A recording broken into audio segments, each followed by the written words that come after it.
Good evening. I'm Rod Bigelow. I'm Executive Director and Chief Diversity and Inclusion Officer at Crystal Bridges, and I'm thrilled that you've joined us this evening in the Great Hall. A beautiful evening in the Ozarks, right? Couldn't be anywhere else. That was very half-hearted. Are you excited to be here tonight? Okay. It is my pleasure to welcome you to the Winthrop Rockefeller Distinguished Lecture Series featuring Mickalene Thomas. And as we begin, I'd like to share our Indigenous Peoples Acknowledgement. As Crystal Bridges and the Momentary, we recognize our roles as settlers and guests in the Northwest Arkansas region. We acknowledge the Caddo, Quapaw, and the Osage, as well as the many Indigenous caretakers of this land and water. We appreciate the enduring influence of the vibrant, diverse, and contemporary cultures of Indigenous peoples. We are conscious of the role in colonizations that museums have played, and as cultural institutions, we have a responsibility to engage in the dismantling of historical and systematic invisibility of Indigenous peoples past, present, and future. We choose to intentionally hold ourselves accountable to appropriate conversation, representation, connection, and education to facilitate a space of measurable change. Thank you. Tonight's program is being live streamed on PBS, Arkansas PBS, so we're really proud of our partners. And you are able to watch it anytime just by jumping on YouTube channel or website, our own website. And I love to come back and watch them again because you can sort of analyze what you miss when you're in the moment. It's really great. The wonderful conversation you are about to be hearing this evening is made possible through a collaboration with the University of Arkansas. And on behalf of Crystal Bridges, I'd like to extend my deepest gratitude to the university and our partnership, which has enabled us to bring tonight's special guest to Northwest Arkansas and so much more. We are always engaged in a dialogue that enlightens our work and creates a connection in this community. I'm here for a minute, so I'm here to welcome Dr. Don Bobbitt, President of the University of Arkansas.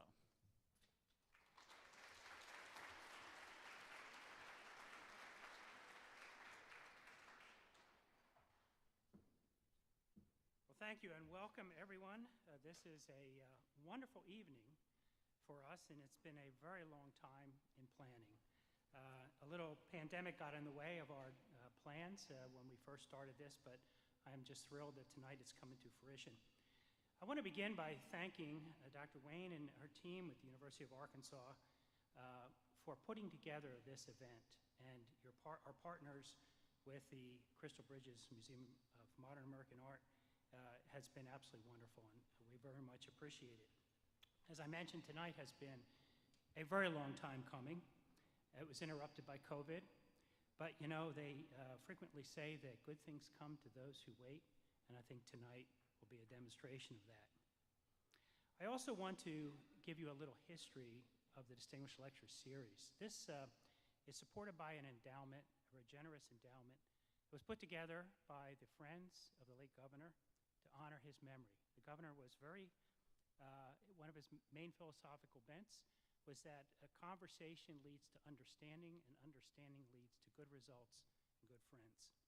And so this Distinguished Lecture Series was established to bring thoughtful people to the state to stimulate public discussion, intellectual debate, and really cultural enrichment and advancement. And I think tonight we'll probably have all three. The partners in this are the University of Arkansas System Schools, in addition to Fayetteville. We have Little Rock Medical Sciences, Monticello, Pine Bluff, and our newest addition, the University of Arkansas at Fort Smith. Now, as a historical event, this has been a very distinguished group of lecturers who have appeared under this umbrella over the past years, included Dick Gregory, Helen Thomas, William Buckley, Julian Bond, Maya Angelou, Neil deGrasse Tyson, as well as many others. As you can see, it's a diverse group that spans the range from technology and science to the cultural arts to politics to society. In addition to the traditional speaker program, the Distinguished Lecture Series has also taken the lead and exposed the public to controversial issues by inviting in leading experts to discuss and even debate ideas and solutions. Recently, the committee hosted a special event centered on agriculture, the allocation of water resources, a very timely topic of great interest in this state as well as the American West. Mickalene Thomas now joins a long line of distinguished Winthrop Rockefeller Distinguished Lecture Series speakers who have graciously given of their time, their talents, and their passion to share them with UA system faculty, staff, students, and of course the citizens of this state. I'm looking forward to a great evening, as I know you are. Again, thank you and congratulations. I'm very thrilled that we were able to pull this off, Jeannie.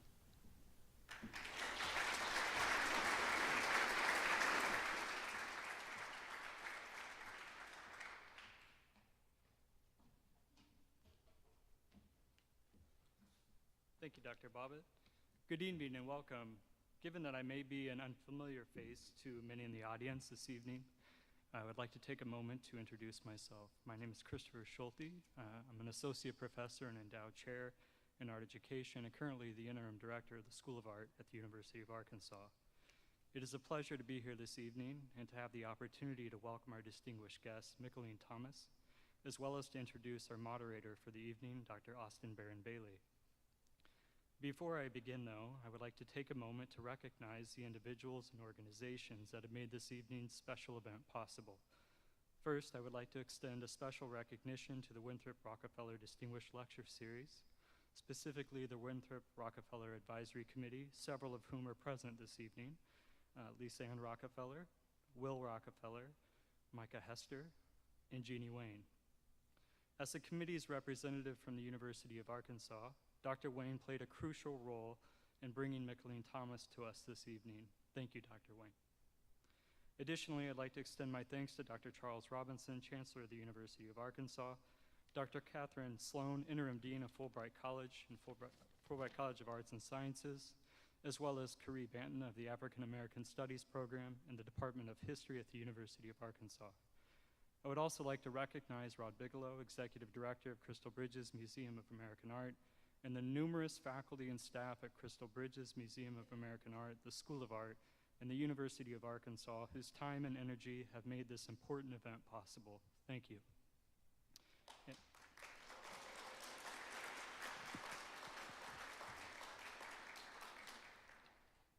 And now to introduce our moderator for this evening, Dr. Austen Barron Bailey. Dr. Austen Barron Bailey is Chief Curator of Crystal Bridges Museum of American Art, where she leads the curatorial and art management division for Crystal Bridges and the Momentary. Bailey provides strategic vision and executive leadership for all curatorial endeavors, including collection development and preservation, exhibitions and installations, programs and partnerships. Bailey was an American art curator at the Los Angeles County Museum of Art from 2001 to 2012, and began her career in the American Painting and Sculpture Department at the Metropolitan Museum of Art. She received her BA from Vassar College, her MA from the Williams College Graduate Program in the History of Art, and her PhD from the University of California, Santa Barbara. Welcome, Dr. Barron Bailey.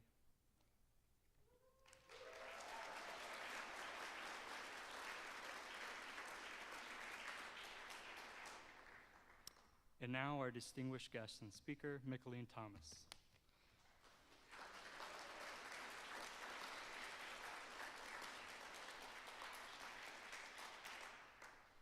Mickalene Thomas was born and raised in New Jersey and lives and works in New York City. One of the most influential artists today, her innovative practice has yielded instantly recognizable and widely celebrated aesthetic languages within contemporary visual culture. Not only do her masterful mixed media paintings, photographs, films, and installations command space, they occupy eloquently while dissecting the intersecting complexities of Black and female identity within the Western canon. Outside of her core practice, Thomas is a Tony Award-nominated co-producer, curator, educator, and mentor to many emerging artists. While embarking on her monumental solo shows, she simultaneously creates exhibitions at galleries and museums.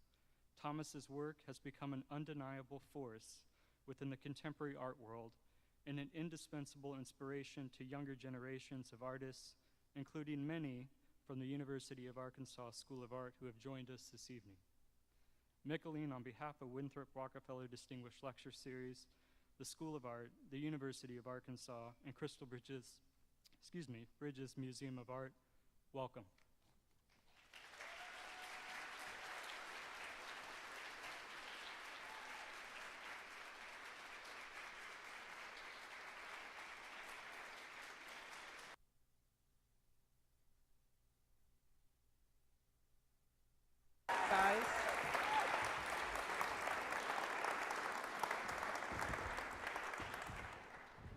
Thank you all for being here and having me. Such a pleasure. We're so excited you're here. I know. And I just want to thank everyone for the really warm and generous introduction. And Mickalene, again, thank you for making the trip to Arkansas your first. Yeah, it's been lovely. Yeah. Great experience.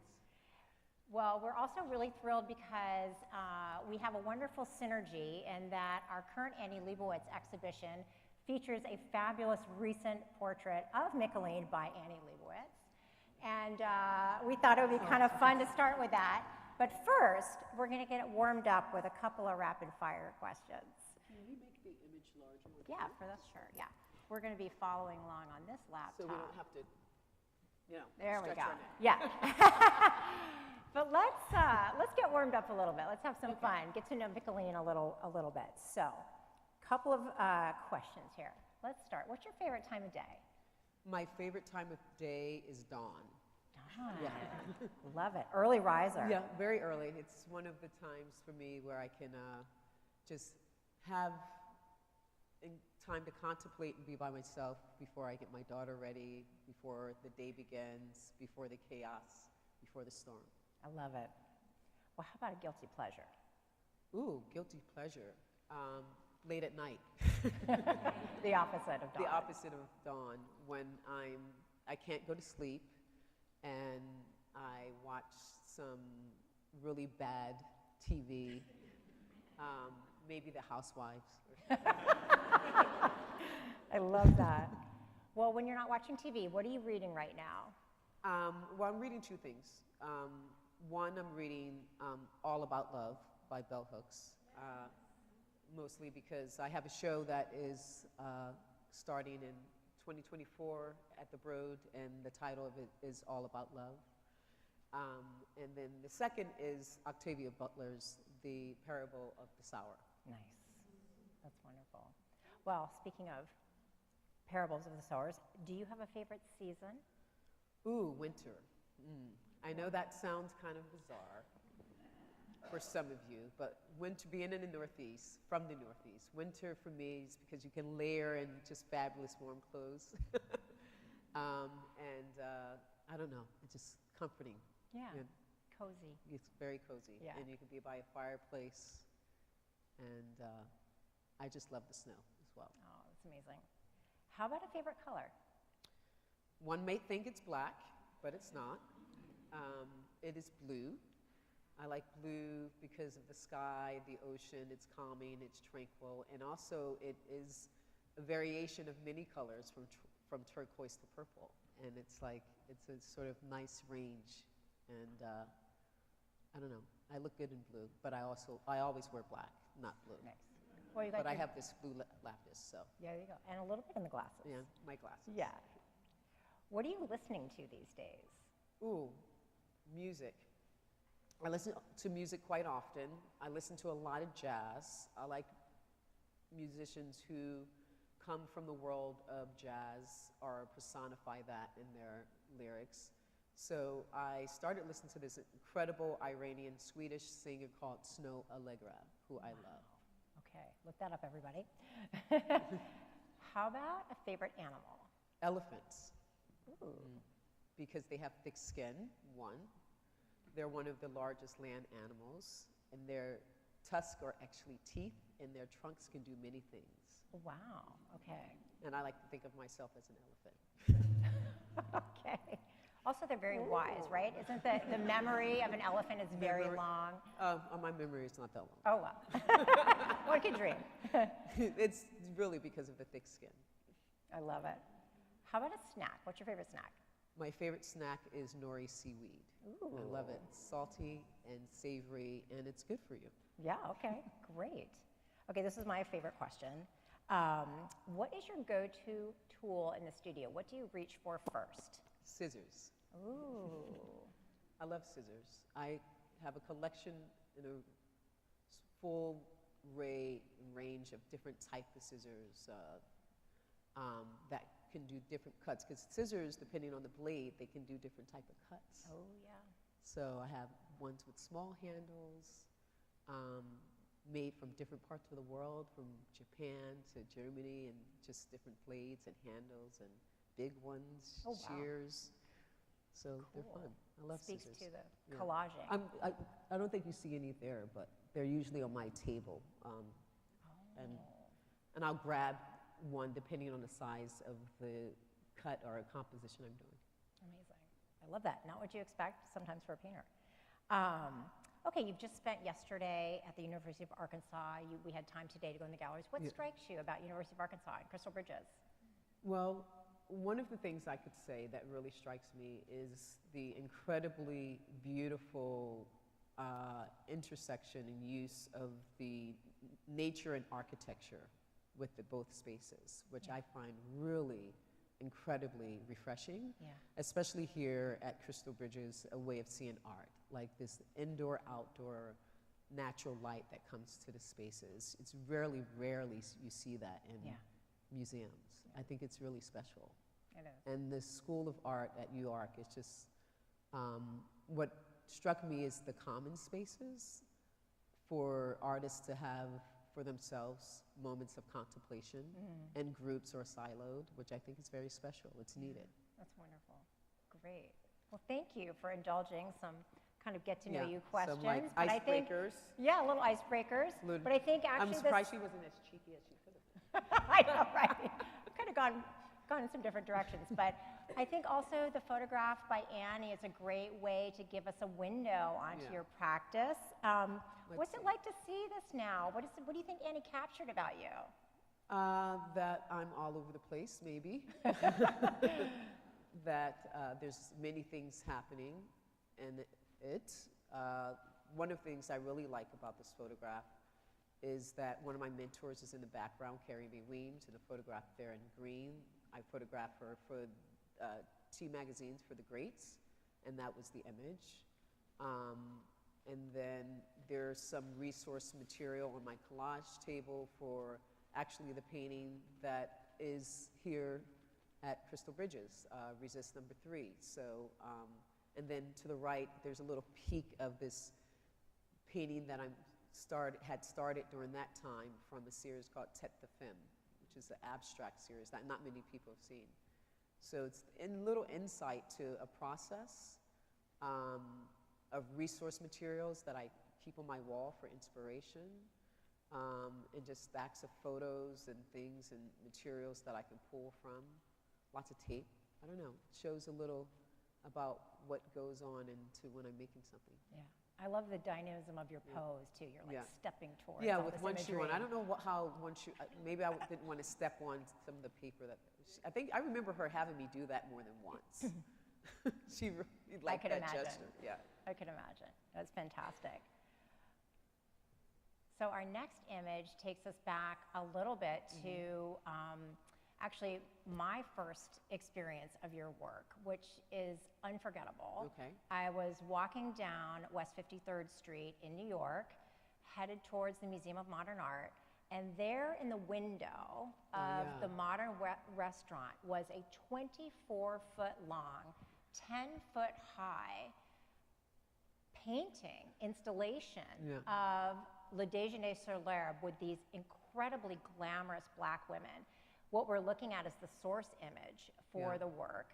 But it was this moment, you've said women can be a catalyst for new forms of expression. yeah, and for yeah, me, I yeah. felt that in that moment. I Yeah. thought, I have never seen anything like this.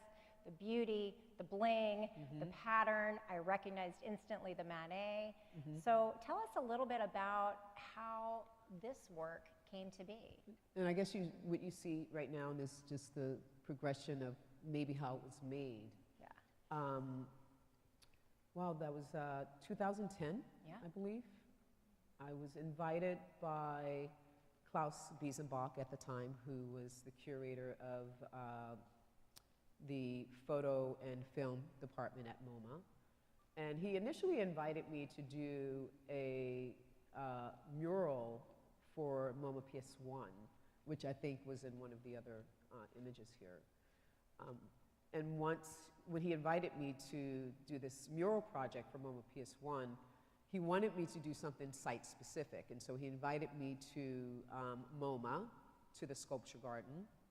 And when I walked through, I saw the Matisse bronze on the wall and knew immediately that that was the space that I wanted to photograph. And at that time, it was the first time I did photograph outside of my studio and site-specifically. Up until then, I had always built interior spaces either in a corner of my studio or in the center of my studio and photographed the models there. And so it gave me this really great opportunity to take the work outside of the studio and to create something new in a landscape. And, you know, one of my sole purposes have always been is to create agency for Black women. And then when he had this idea as we were walking around, he said, I wonder if it's possible for you to do something for the modern window. And so when he stated that, I was like, oh, wow, this is a really great moment for me to present my sitters in an elevated way. Yeah. That will have access to a larger audience to see my work. So that's how it began. And I just brought everything with me. I photographed it there. I didn't know at that moment how powerful this work would become. I knew all of the components of what I wanted in it. I knew I wanted this relationship with Matisse and Manet and Romare Bearden because of this dialogue between the three of them and us, and just layered, and how it's just like multi-layered of all of these artists looking at each other and unfolding this story, and also reclaiming of a space of juxtaposing these Black women in this high-level way of how they're seen, because many images of Black women aren't seen in this light. When you go to museums, most museums you go to, you see images of other women, white women, you know, reclined or handed flowers of some sort. Yeah. And so this was a really great way of disrupting that. Yeah. You know, changing that narrative. Yeah. And so I felt like I had a really great responsibility. And so approaching 3 of the models that I've been working with for years, they were very excited about it. And to see themselves in that position, I mean, this was before social media. Right. So imagine if, like, how well this would have seen if it was doing social media. Yeah. So it wasn't as documented as it could have been if it was now. Yeah. But that's okay. But it's, I think it's had a great run and longevity of time, and even for me in my own practice of reusing the images, repurposing them, recontextualizing them in different spaces. Yeah. You know, it's been a well-lived acknowledgement. I guess it's something that I'm pretty known for. It's put me on the map, so to speak. I guess, as one would think. Exactly. I think the monumentality and the focus and on it was the also, female speaking figure. of monumentality, Yeah. it's just like I really wanted, when one walked up to it, I wanted them to feel the essence of these beautiful Black women, right? And to be confronted with sort of their prowess, their gaze, their energy, and just looking into them, right? And it was my largest painting to that date, since I've made larger, but at that time, I had to make it in actually 3 parts, and within those 3 parts, half. So it was actually 6 parts. Yeah. You know? Wow. Actually 9 parts, actually. I can't do math that well. But it's 9 parts. Because the space I was making, my studio was so small that they each had to be in half. So I actually never seen it put together up until we put it up into the modern. So I didn't know what it fully looked like. Yeah. And it filled the space. Yeah, and I worked on the floor with it, so it's really disenchanting because I had an idea, and the space was so small, so when I wanted to make changes, I'm like squeezing through, doing rhinestones like this Yeah. in the window. Because it was the first time I actually seen it Right. put together Yeah. and up. Yeah. Well, I think it has a very cinematic feel, and I think, again, it was really for people on the street and seeing it kind of unfold in this very Yeah. panoramic way. Walking down, you got a sense of like, I've never seen anything like Yeah, this. and it was before you went Yeah. into the museum, before you went into Yeah. the restaurant. It was like a really great introduction. It was sad that the museum didn't purchase it, but Right. that's their loss. Yeah. But exactly.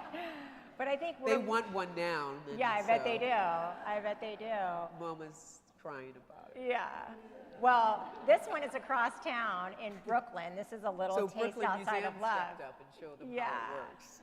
But I think, again, you're seeing these women, these beautiful black bodies in these poses. You really were reinvigorating art history. And so maybe you could talk a little bit Yeah, about I this think it's just like Odalisque figure.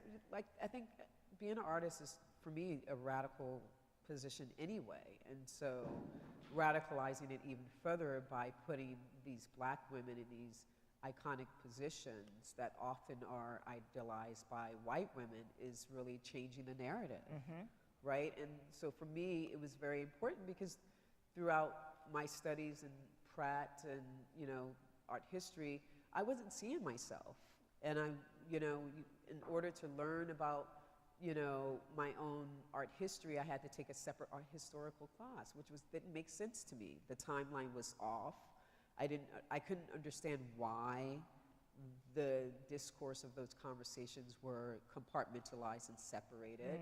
And I just questioned that. I just questioned why the images that we were always seeing was black women in servitude positions, but not in the positions of desire, of leisure, of reclining, of love.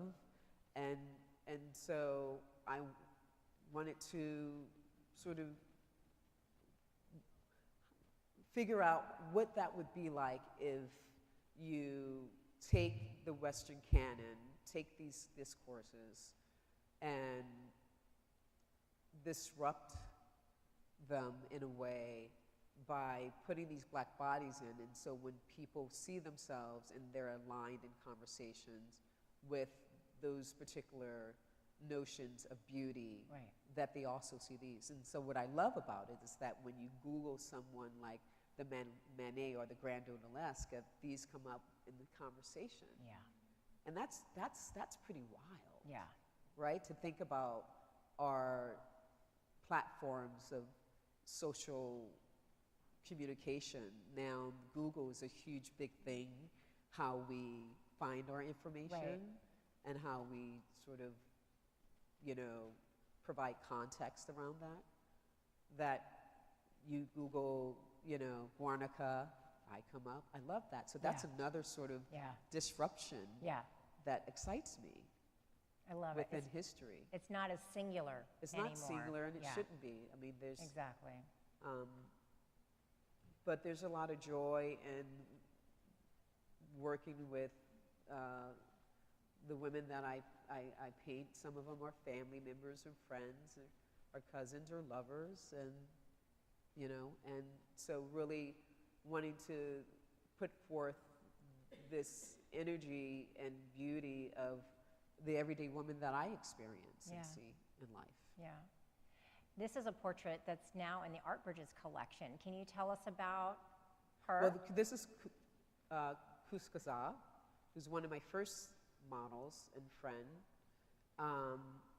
What I love about working with Kuskaza is that I have hundreds of paintings and photographs and collages of her, and she looks different and sort of personify something new for me each time. Yeah. And she's a fierce to be reckoned with. I remember when I first met her and I saw her, I went up to her and I met her through a friend and I said, "Can I photograph you?" And she was one of the first persons I think I've actually approached, because I'm usually shy about going up to women to photograph them. I usually send a friend and say, "Oh, could you ask her if I can photograph her? Yeah. And so she was very excited. She had known about my work and was really excited. And she came with so much, like, you know, that all I had to do was capture it or try to capture Right. the essence of it. Amazing. And this one reminds me, even though it's completely painted differently than his, it was the first time I felt like I was getting close to what Barclay Hendrick does in his Yeah. work, is really capturing sort of the energy of a time, of a period, time and moment. Even though he paints more naturalistic and much more illustrative than mine, what I like about his work is that it's what you get from it, you know, what it exudes. Right. You know, the power of it. Charisma. The charisma, the joy, the love for a group of people, Yeah. you know, and how that narrative and story is being told or unfolded Yeah. through his brush mark or his Yeah. love for the people that he's painting. That's amazing.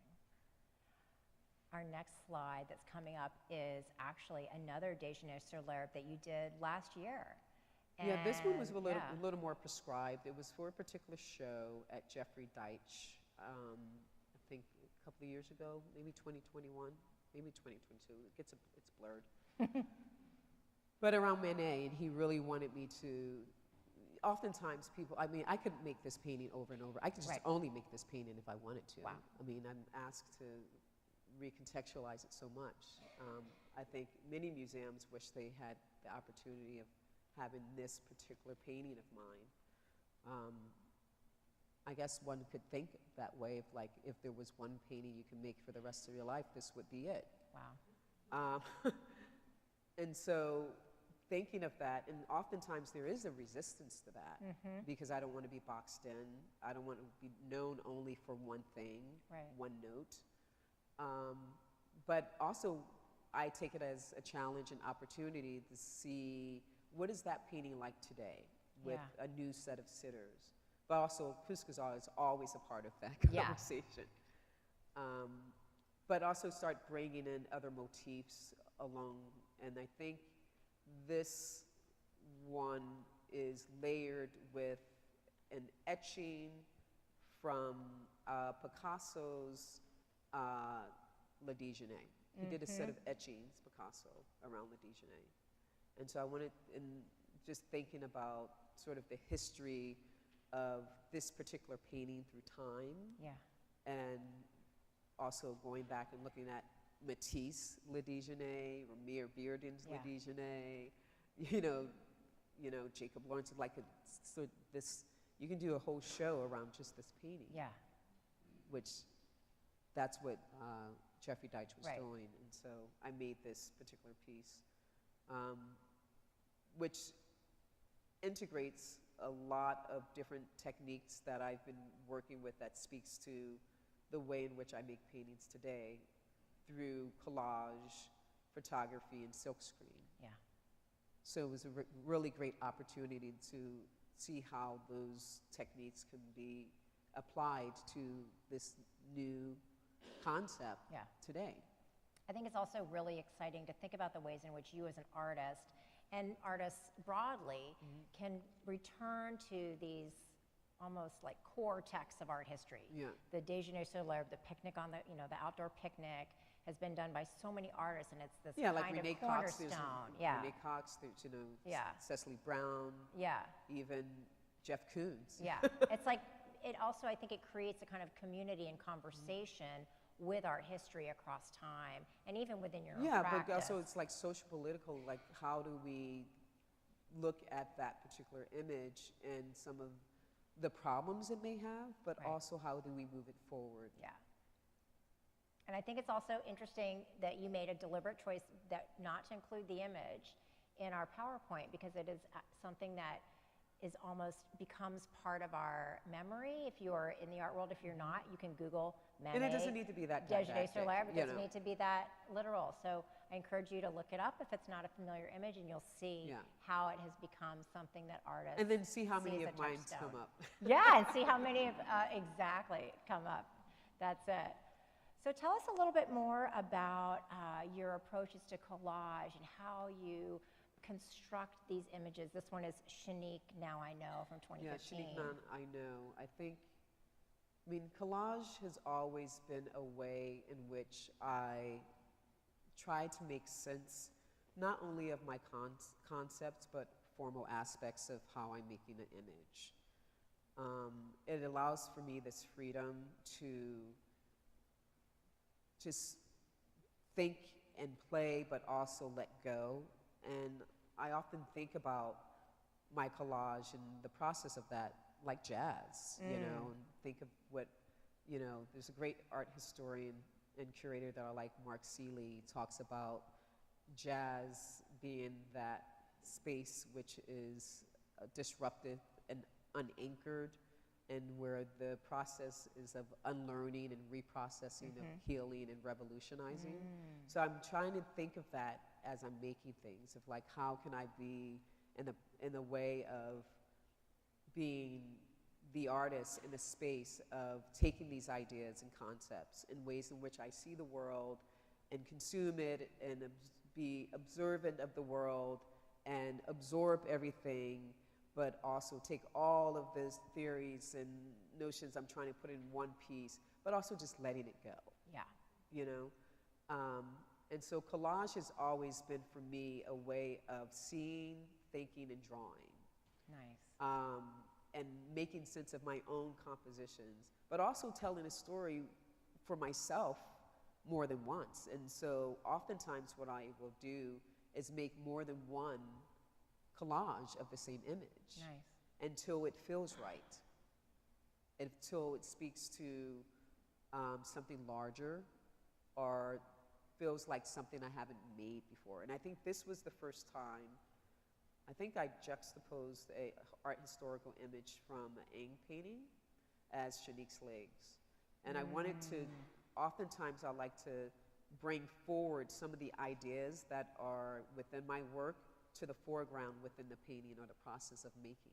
Nice. And that's how actually silkscreen became a part of the process, because I was really trying to figure out, also as a photographer, how do I bring photography into my work without deliberately doing assemblage or collaging the photograph on the painting? Because I'm not necessarily interested in collage in that aspect for my paintings. Yeah. I like that separate sort of way of how they look.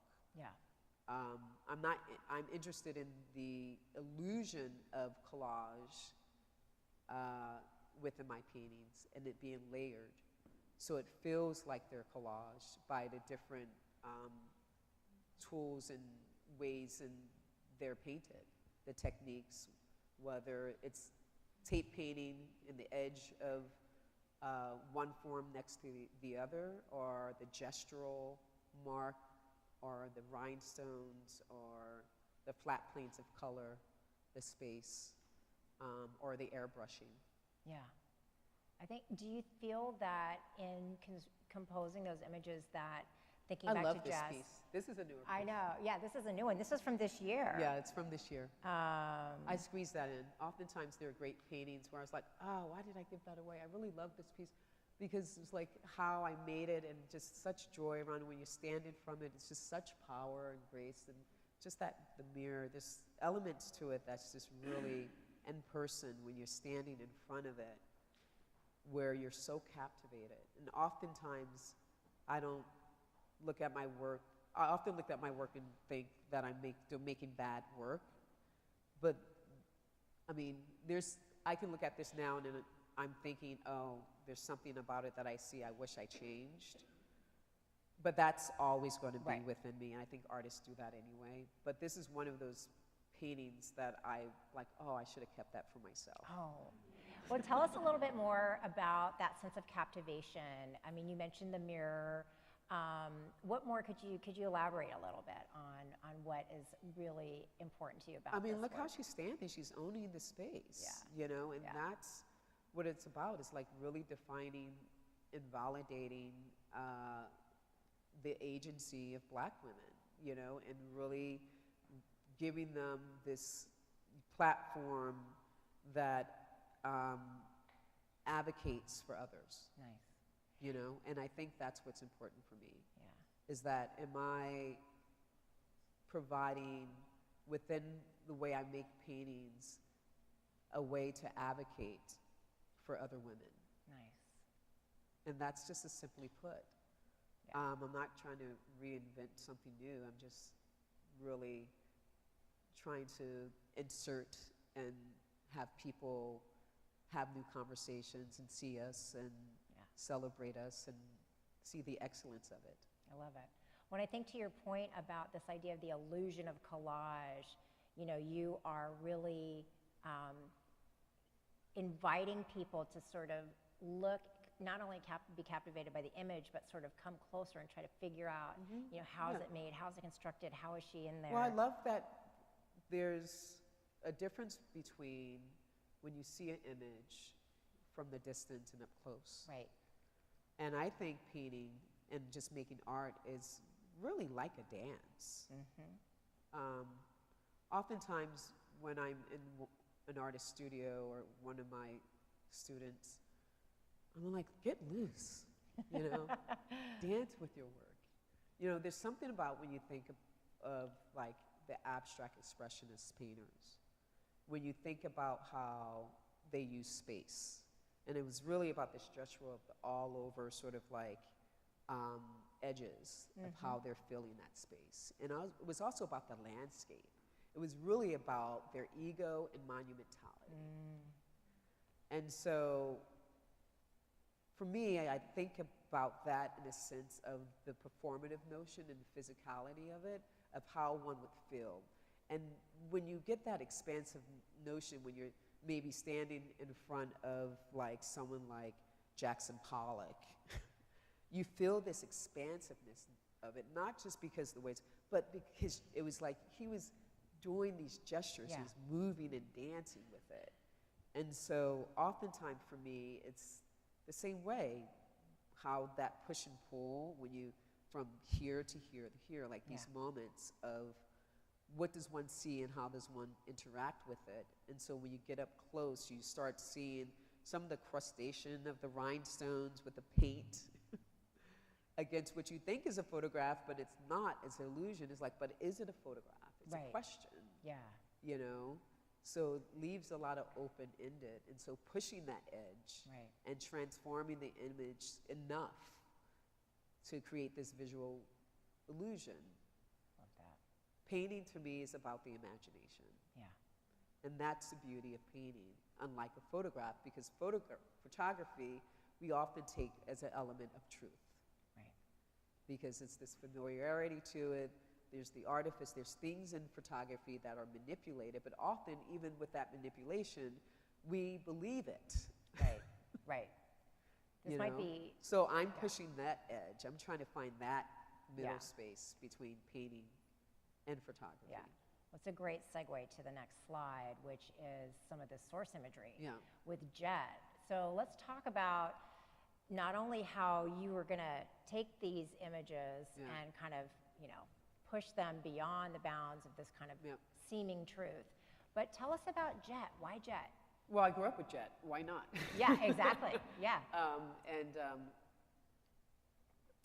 I think, you know, growing up, you know, in New Jersey, in Camden, as a young girl, you know, Jet magazine is and was like, you know, the Black Bible for most Black Americans and communities. If you didn't have it in your home, something was wrong with you.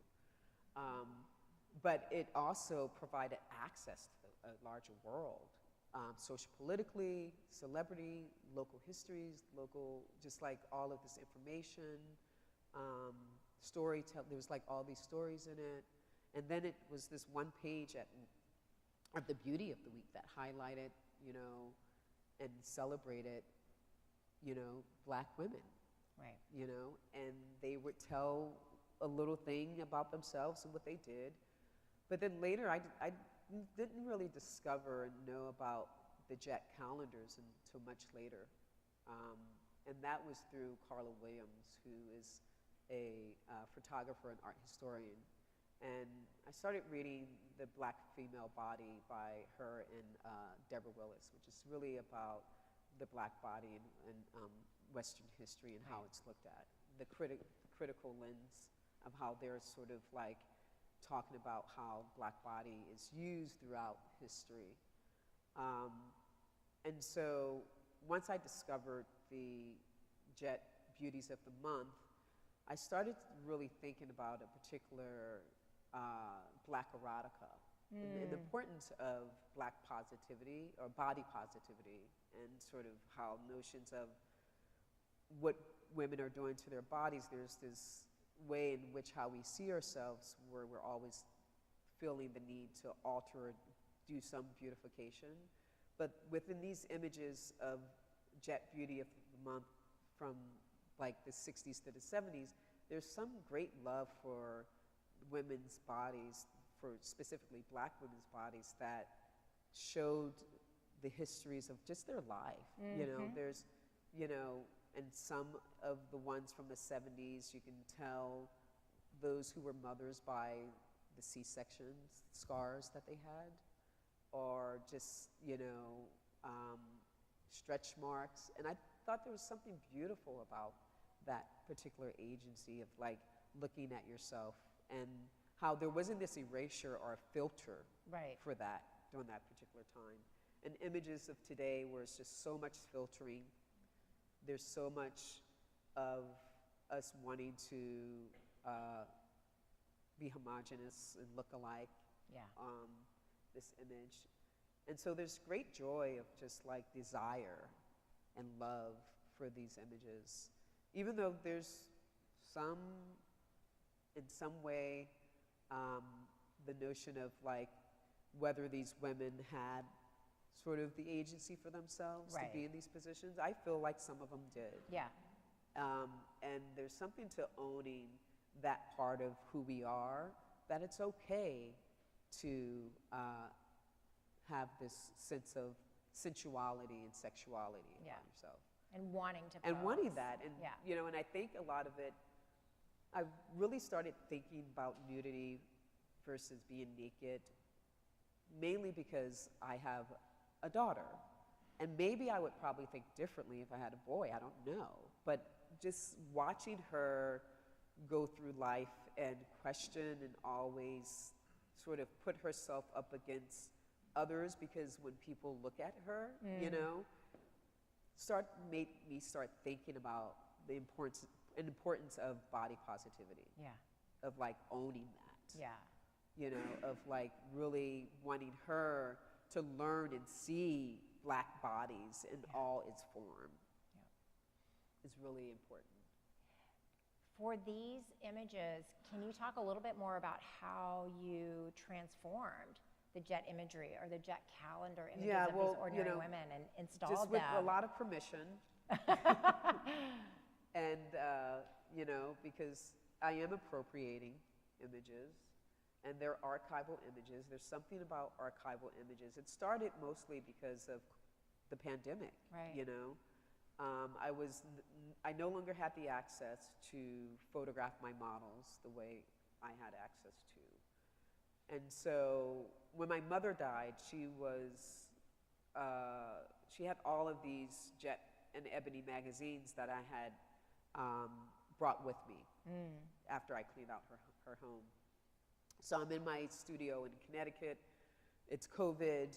I don't have access to photograph models anymore. I usually photograph all of my resources for my paintings. And so I'm in a position where I'm like, okay, what am I going to do?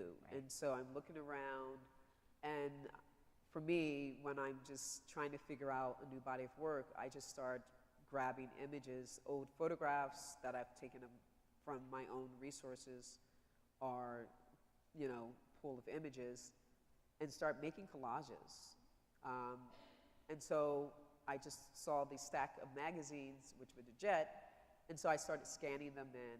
And then I was in conversation with Carla Williams, who I mentioned, and she said, oh, I know you're interested in the beauty of the week, because I was in conversation with her during COVID. And I said, yeah, I think I'm going to do something around Black pageantry, Black beauty, because I started finding out that a lot of incredible, brilliant, talented Black women have gone through this circuit of Black pageantry, like Oprah Winfrey, like there's this, you know, and so I was kind of leaning towards that. I still may do that body of work. But when I was talking to Carla Williams, she said, do you know about the beauties of the month? And she sent me that calendar, which you saw in here, of 1971. Okay. She mailed it to me. And I said, no, I've never heard of the beauty of the months. And so when she sent it to me, I said, are you sure someone didn't just make this? I thought it was a fake. Because I said, no, I've never seen this subscription of the nude, calendar. Yeah. And so I was flipping through them, and then I kind of got really interested in sort of how there was a difference between them both being from Jet Magazine or Johnson Publishing, Right. but what they were personifying were completely different. Yeah.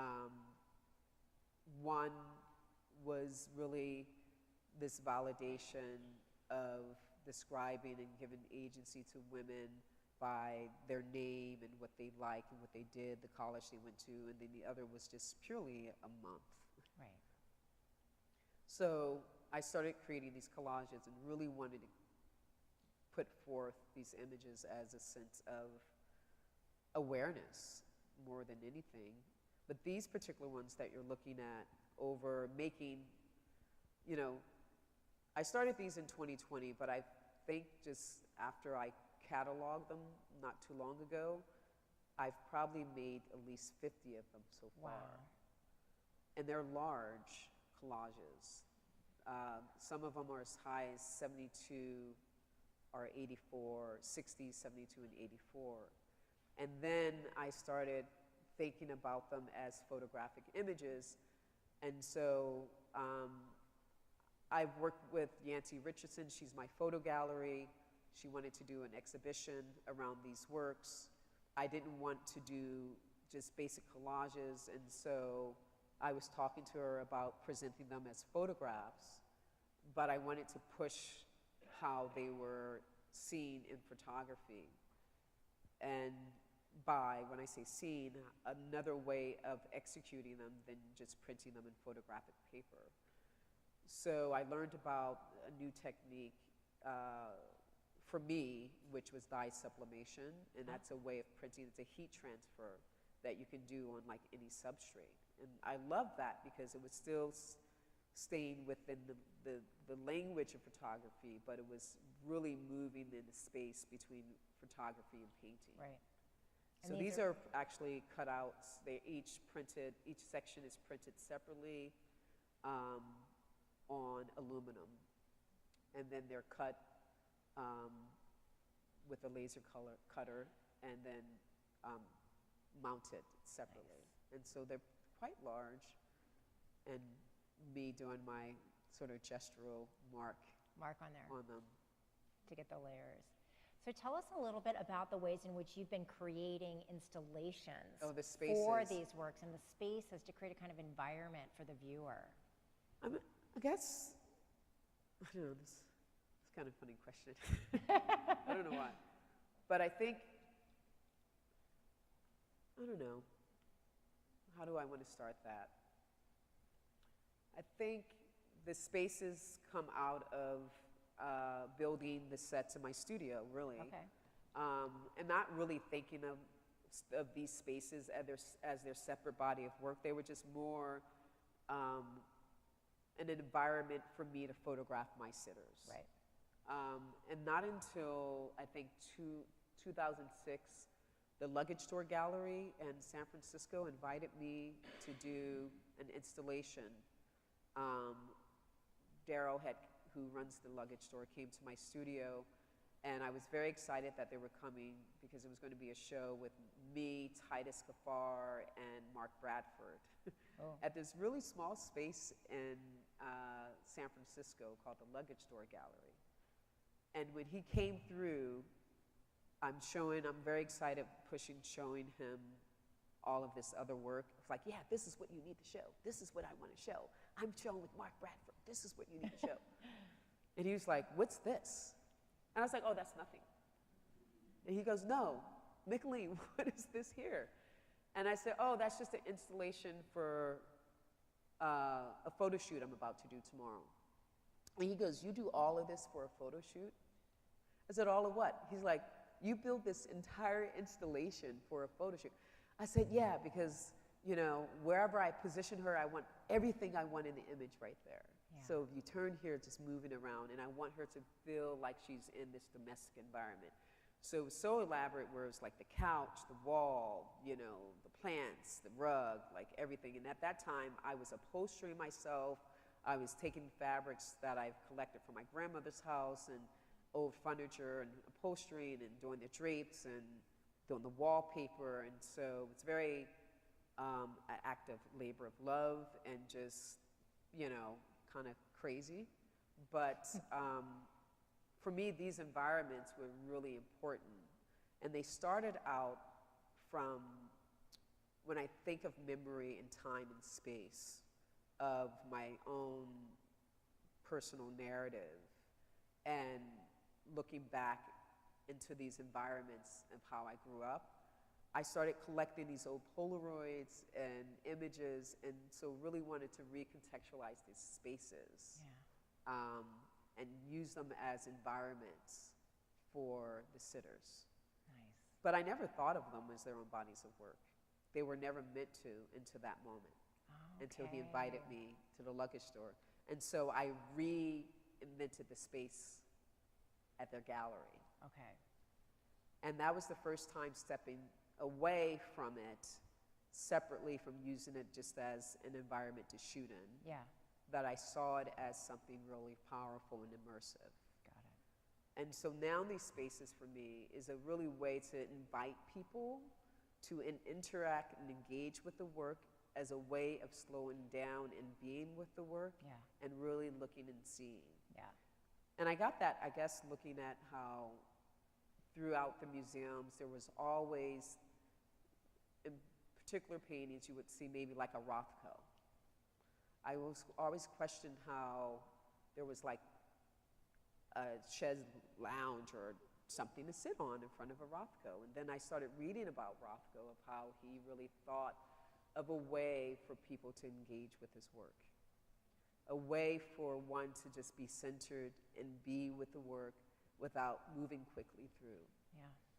So that, I felt that was special, a way to create these tableaus or these spaces that responded to the work and made you feel like a participant within the space as well. Yeah. And also just, I guess, access for a community of people that could like feel like something familiar that they can connect to. Yeah. With my work. Yeah. If they came in. Yeah. That like young girl, my young 15-year-old self who would come Yeah. into a museum and like, oh, I recognize this. Yeah. Oh, I see these books. I've read these books. Yeah. You know, so having something familiar for the audience to engage with. Yeah. Well, and it's a nice segue because you can barely tell, but this is one of the installations from a show of your work in the gallery, but there's a little splice of red. That's actually me. It's my snapshot of seeing Mickalene's work in New York about 2 years ago, but I was so captivated by the ways in which the kind of abstraction and angles and layers and the kind of screens and mirrors, and that you could catch your glimpse of yourself surrounded by the work, kind of even abstracted by the environment, gave you another way to enter into the ways in which you were looking at these kind of larger than life, beautiful women. But that you might talk a little bit about the sense of reflection and the use of mirror. Can you tell us about how I that guess operates? You know, well, I guess it goes back to wanting the viewer to see themselves and to see themselves in a relationship to the women that I'm portraying in the image. Yeah. And also just thinking of Lacan's theory about the mirror image and how the sense of validation of seeing yourself and what that means. Right. And so mirrors play a huge role, and I mean, the mirror just throughout art history plays a huge role, but I think in my work, it's just a really defining moment of like this being empathetic and this authenticity of like sort of this shared idea that you can have with the viewer, Yeah. you know? And what does that mean? Yeah. But it's like you have this opportunity to put your work up on the wall. And I'm really not interested in spaces, specifically galleries, where it's just like a show and tell. Yeah. I'm interested in creating and transforming these spaces where people feel like they can engage with the work and they feel transported or they feel connected. And so thinking about, I don't know, when you think of someone like Yayoi Kusama's work, when it's just like you feel transformed, when transported when you go into these rooms, right? Yeah. So it acts like portals, sort Yeah. of like it moves through a sense of the space. It cuts through. It brings you in.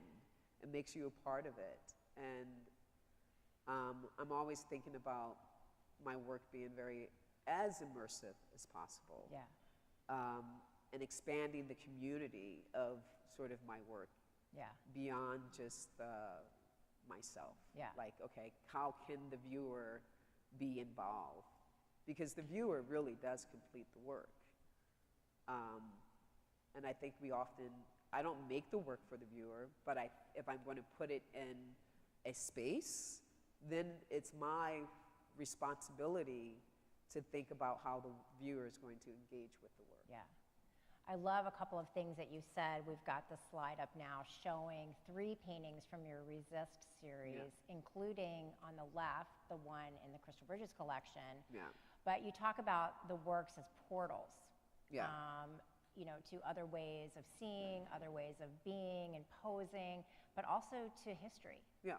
And to the ways in which these people and ideas and images from the past can live and be activated in the present.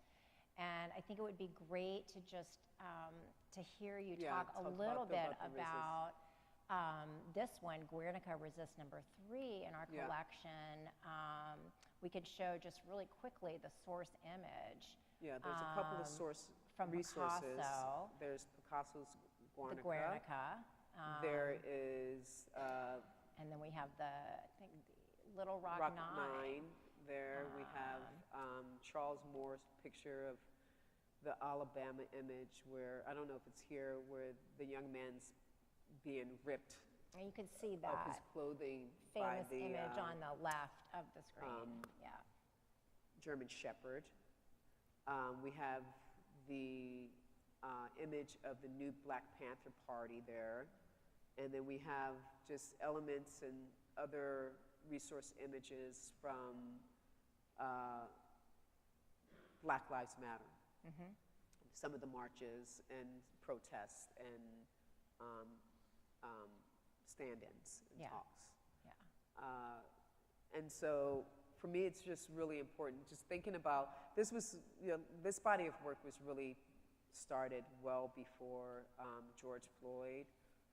And I was invited to do a show around resistance. Nice. And so I was very thrilled to be asked to participate in this show, but it's like, why would they want me to do work about resistance? And I said, well, my work is about resistance. But I wanted to figure out a way of how to deal and speak about sort of all of these Black bodies being sort of brutalized so publicly. And how oftentimes socially there are things that you react to or you might feel a need to respond to in the world. And I think most artists do. You bring it back to the studio. And oftentimes I'm not going to be, I am not the type of person to go on marches or anything like that. And neither am I the one to stand on the sidelines. And I think for me, a way in which I do it, I try to do it within my work. Yeah. And so that's all I knew how, was to start making work about it. Yeah. And start collecting and looking at our histories from past to present, as far as like the Tulsa Massacre to like 1960s civil rights to everything to present day. And then just got really sad how nothing really changed. And start looking and thinking about James Baldwin and a lot of the things that he's talking about, how incredibly disappointed he would be in us as a human race. Oh, it's tough. And so just felt the need to start making the work. And I just started, I'm a really avid collector of archival images. I keep databases and images. If I have a thought, then I'll start collecting and creating files of images. And so for years I was collecting these images, but I didn't really know how to use or what to do with them. Yeah. Until it felt right. Yeah. And so again, using collage as a way of trying to make sense of my ideas, just started really putting them together until it made sense. Nice. And the first one I did that's not represented in any of these slides is, I think, purchased by the Baltimore Museum. Okay. And it was just really haunting and in a way where I was like, wow, this is a new body of work. And it is telling a story and conveying all that I want to say, but I'm not going to go and be in the front lines about it. Right. And so just started looking more at history through like artists like even, Ramir Bearden or, Jacob Lawrence, that really speak to using their voice through their art. And then really wanting to think about someone like Picasso, who is completely problematic in so many ways, but also completely just brilliant. Right. And ways in which how he has responded to particular moments in time. And specifically against war, anti-war, and that was what Guernica was about. Right. It was like a critical image that spoke about a particular time of war. Yeah. That we're always in. And so really layering and juxtaposing all those images. There's a little Bearden in there, there's a lot of Picasso. And oftentimes when I use these images, it's mainly because how they work for me. Yeah. With the negative and positive space, and how I could play and pull from the image and layer. And then I just started making another one and another one because it's still happening. So this body of work for me, until I will probably continue the series as long as we are in these complex issues that we still contend with daily. So I was really surprised that the museums that respond to my work is this body of work. It's more collected in museums than my other body of work. Interesting. I think for Crystal Bridges, we'd love to hear your reflections on what does it feel like, or what did you observe about it in the context of the Crystal Bridges collection, where we're a collection that has really looked at the ways in which artists can help us understand American history and historical narratives anew. And so I think we are one of those I love museums. it. I think it's quite courageous. Yeah. For most museums that, especially during our times right now, that want to put works like this on their wall. But I also think it speaks to what this museum represents. Because, you can open sort of it up to larger conversations within communities that feel like they've been seen or being heard or understood. Yeah. And to me, that's a great honor to come here and see. I haven't seen it since I actually installed it in Oh, wow. Paris. Yeah. So it's the second time I've seen it outside of my studio. Amazing. And I like it better here. Great. But I also like how it was across from the Mark Bradford and next to Rauschenberg. Yeah. That felt very special. Yeah. Because they're both social political artists. Exactly. I think one of the things that you mentioned about community and audience, that's a kind of another extension of your practice right now. And yeah, it's really exciting to work with various communities outside of my own. Yeah. And oftentimes when I'm invited to do other projects like mural work, such as this is Leimert Park in Los Angeles. And I was invited with many other artists to do a commission project for their subway system.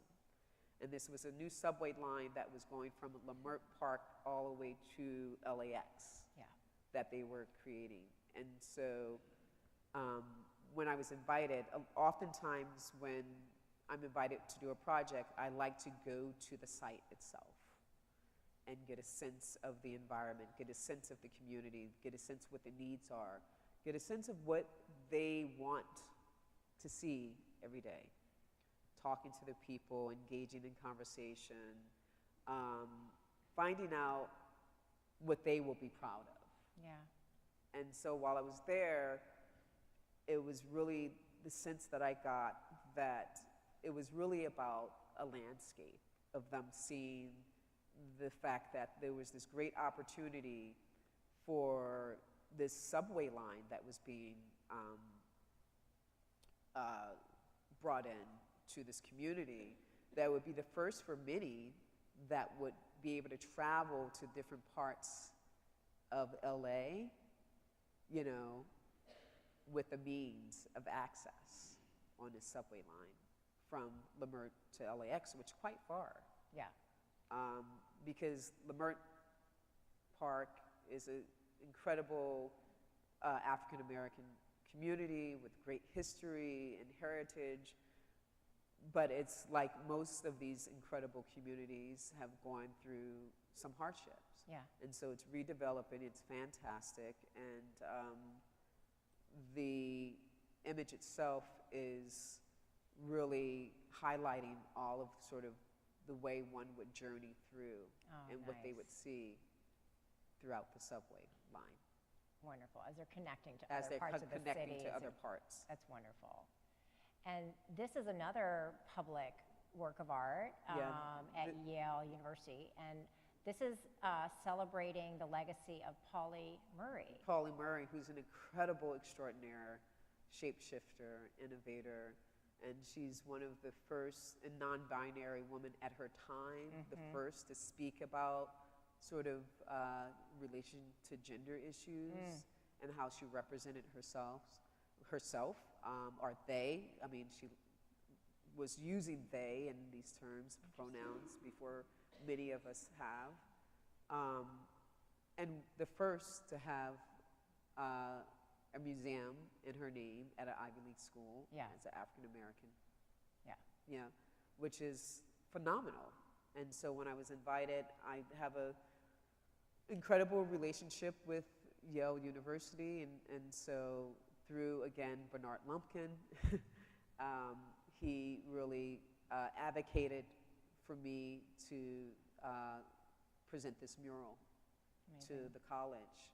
But it's in their cafeteria, one of their seating halls, and it was a very drab space. And it was very important for me to have this incredible portrait that represented this amazing individual, Pauli Murray, who, in this college.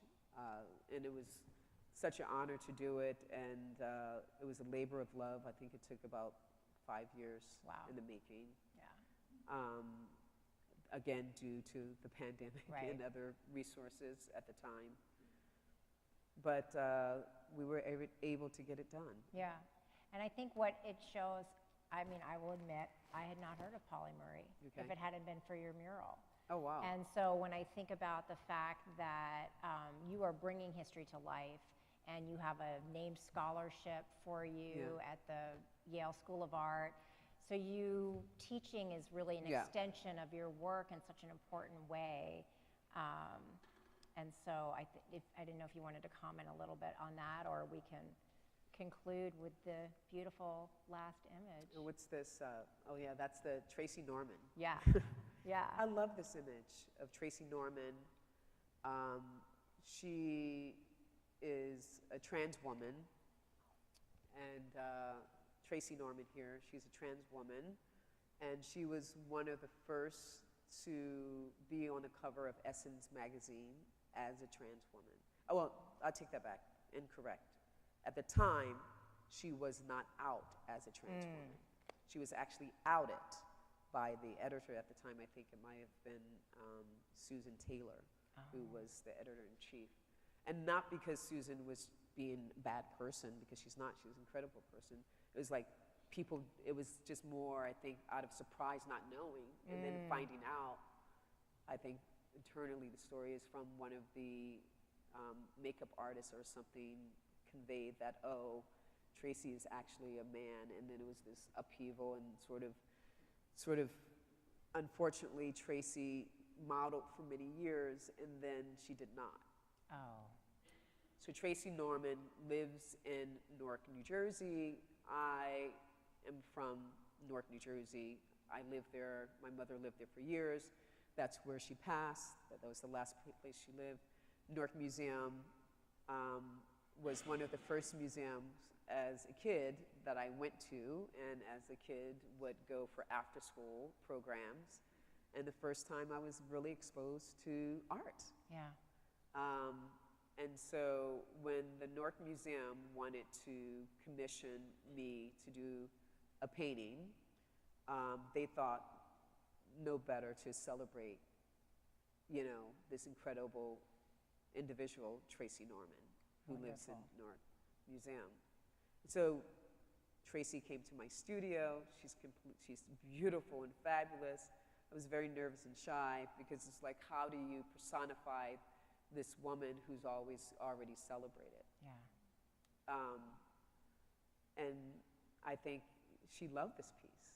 That's great. And I love this piece. I think it just really positions her in a sense of power and claiming and owning a space of this shared vision of the importance of highlighting and really bringing forth sort of the importance of particular women in our histories. I love that. And so the fact that Newark Museum has this front and center when you walk in is really incredible. Yeah. So it's one of my favorite pieces as well. Well, I love that you chose to conclude the conversation with this one, and also that it connects to one of your formative museum experiences. It's been such an incredible gift to have you talk about your work here. And we're going to have time for 3 questions. Because they're like, we want more. I know there's always time for more, but if you do have a question, please, we can continue the dialogue. And, but maybe before we break into questions, I think a round of applause for you, Mickalene. Thank you. Thanks. And for you. And for Austen. He's just, I don't know. Austen's really fantastic. It's been amazing. You know, okay. Are you going to ask me more, you know, fire chat questions? Oh, yeah. I think we should give the audience a chance. Does anybody have a question? I think a hand raised. It's a bit bright. It's hard to see with the light. That's hard to see. I'm sad to look this way, but the light is like really harsh this way. So if I'm looking this way, it's not because I don't want to see you. It's because the light is really like, you know. Or are you all just wrapped? Here's one.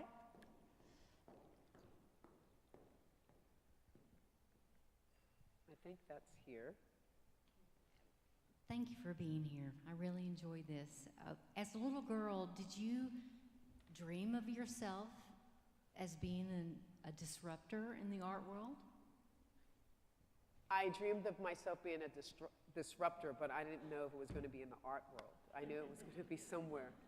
I think growing up, I didn't know that being an artist was even possible.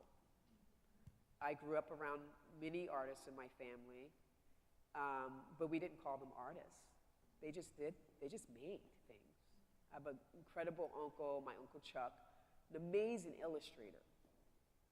You know, he can paint and draw anyone, and it's beautiful. But we never looked or thought of him as an artist. It was what he did.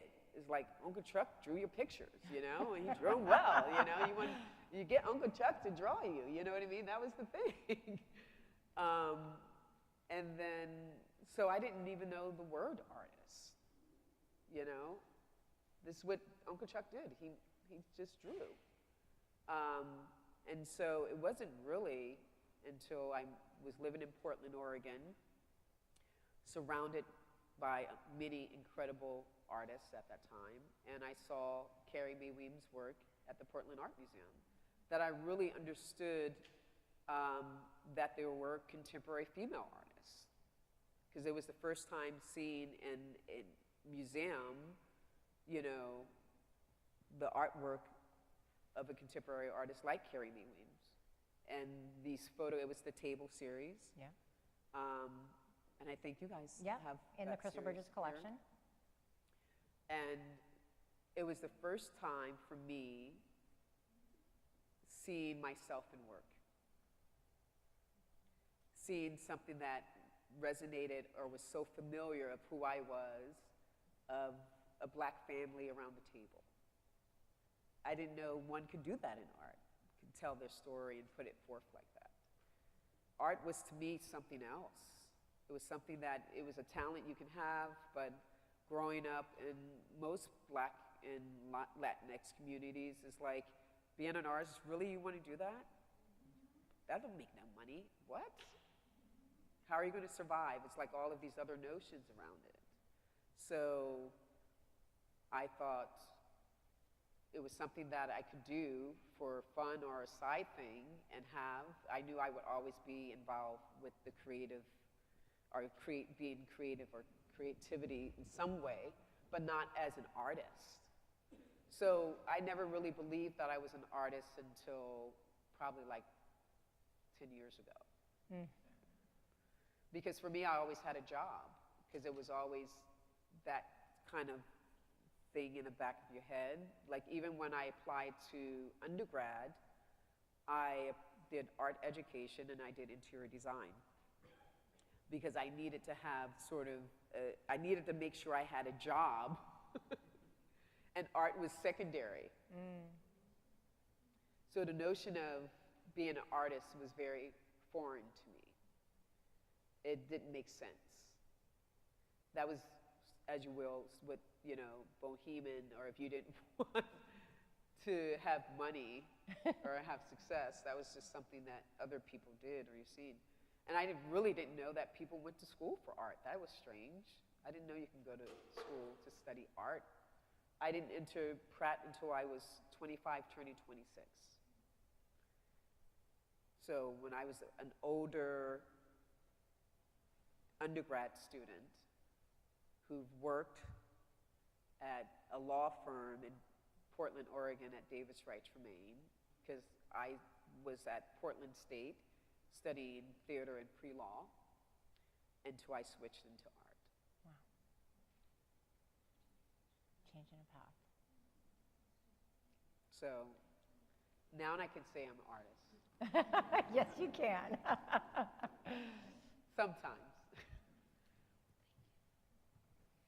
Hello, my name is Cece Mercer Watson. Hi. Also very important to note that I am the daughter of the late attorney Christopher C. Mercer Jr., who was the third Black law student at the U of A of Arkansas, and also the field secretary during the NAACP's 1957 Wow. crisis. So a lot of parallels That's great. that I'm seeing in your work. My question for you tonight is, are there other mediums that you are interested in exploring? Of course. Okay. What are they? I'm Oh my curious. gosh. I'm doing a lot of other mediums. I have a show that's coming up at the Broad in 2024, which I'm really excited about. And it's going to the Barnes, the Akron, and the Hayward in London, and then the Abattoir Museum in Toulouse. And I will, for the first time, show works in neon. First time doing, actually, I have done sculpture works in bronze, but I will also show where hopefully, fingers crossed, that the Foundry gets it done. My first large sculpture that's about 10 feet in bronze. Wow. So, and I am, you know, I don't know, when it comes, I feel like I'm not one of those artists that says that, oh, I'm going to work in this medium or do this new concept just to do it. It has to feel right. The work has to move me into that direction. In the same way it has with photography, and the same way it has with my immersive installations. Like, photography for me was a resource for my work, and I never really thought of its own body of work as a standalone for many years later, right? And then I had to learn about photography, really, because I started my first set of photographs while I was at Yale. Check this out. What kind of camera you think I used? A disposable camera.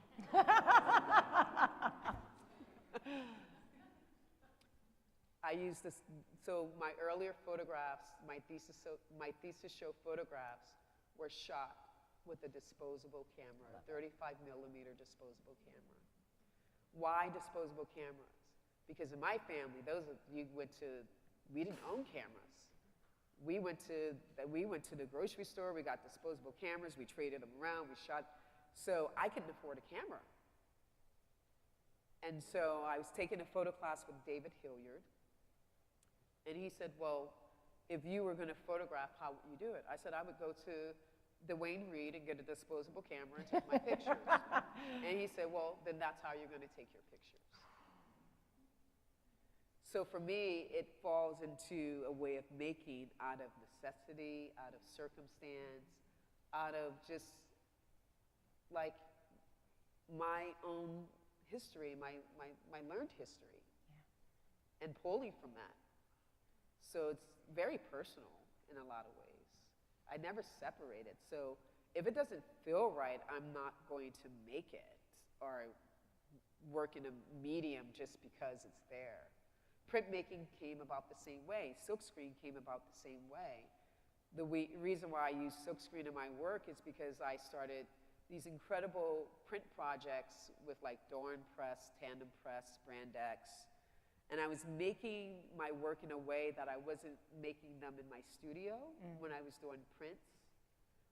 I remember being at Tandem Press in Wisconsin, and the way in which we were making prints, I'm like, why am I not making my work like this? And I enjoy printmaking. I'm trained as a printmaker. I studied lithography. That was my main focus.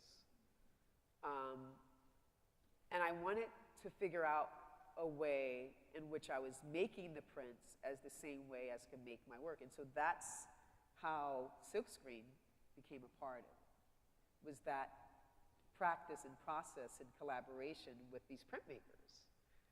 So it really is organic, and it has to make sense to me, otherwise I can't do it. And I can't make work out of just for the sake of, oftentimes, I remember a gallery I was working with, and it was not a good relationship. I couldn't make work for them. It was really hard for me to make work for them, because to me, it's very emotional, and it's very emotionally connected. So it has to feel right. and make sense for me to decide on a new material. So the neon came about. If we can go back to, I think, one of the jet images with the rhinestones on it. Okay. I'll tell you when to stop. Keep going. I don't know if I'm gonna. I don't know if I can find that on here, but let's see. I'll try. Go forward, backward. I think we're going You're back. almost there. Oh, you can't go back. I can go forward though.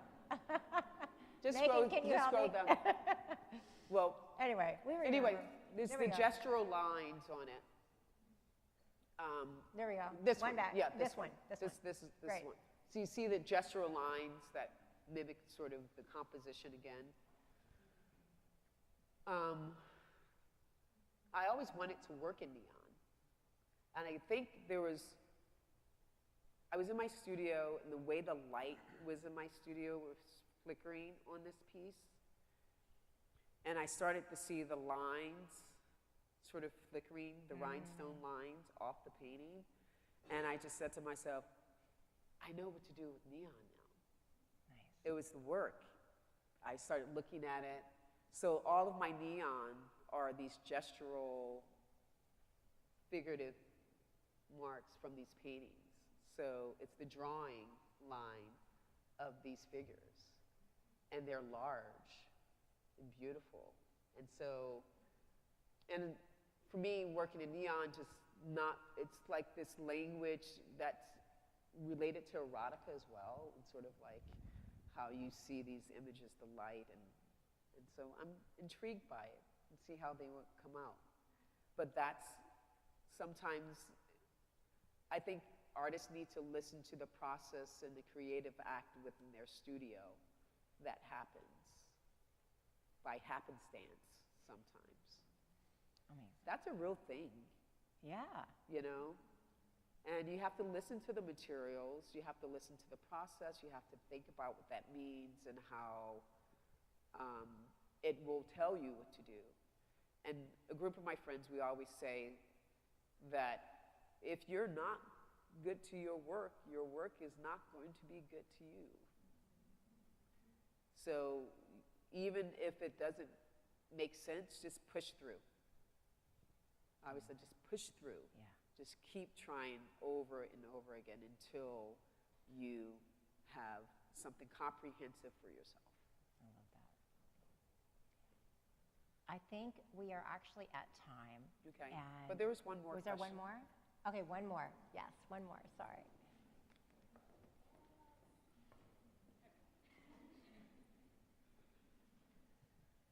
First of all, gracious thank you for being here. I'm stupid excited, but hi, Mickalene. Hi. First of all, my question is, number one, how do you stay excited? How do I stay excited? Yeah, excited about one being a Black human being and community member, but also how do you stay excited about making art and adding to our legacy and archive? That's a great question. I mean, I think, we all know it's very hard with what goes on the world and around you. I have a really supportive network of friends. And I think how I stay excited, hope. Hope really is. I believe in the goodness of things. And for me, it's knowing when I get an email randomly about from a person I don't know through my kind of like public email where people can email, and I get an email from someone that asks a question or tells me what my work has done for them when they've seen it for the first time. Or just a little story, or a queer couple writing saying that, or the wife of one saying that, I really want to give my wife a great present, but I can't afford your work. Is there anything We're celebrating 40 years. Is there anything I can give her? And so I just wrote back and said, I'll give you a print to give them. Because so that excites me. It's like stuff like that. Or when I'm at the CAC in New Orleans and my video's playing and an older woman sitting there in tears. And she looks at me and I sit next to her and she's talking to me not knowing that I'm the artist. And we're talking about the work. And then she's like, oh, only if I can meet that artist. And I said, would you like to meet that artist? She's like, you introduce me? And I said, hi, I'm Mickalene Thomas. And she just That's amazing. And it's her connection to the work that says, thank you. I see myself in these images. So that excites me. That's what excites me to get into my studio. To knowing that I'm changing one person, I'm not training one person somewhere in the same way that Carrie Mae Weems' work changed me, right? She had no idea who I was, but I walked into the museum, I saw her work, and I wanted to be an artist from seeing that work, you know? So that's all I can do is think of the one person that it impacts. So that excites me knowing that there's a possibility that somewhere someone has been transformed enough to live their life to their best. Amazing. So that's exciting. Thank you. Incredible.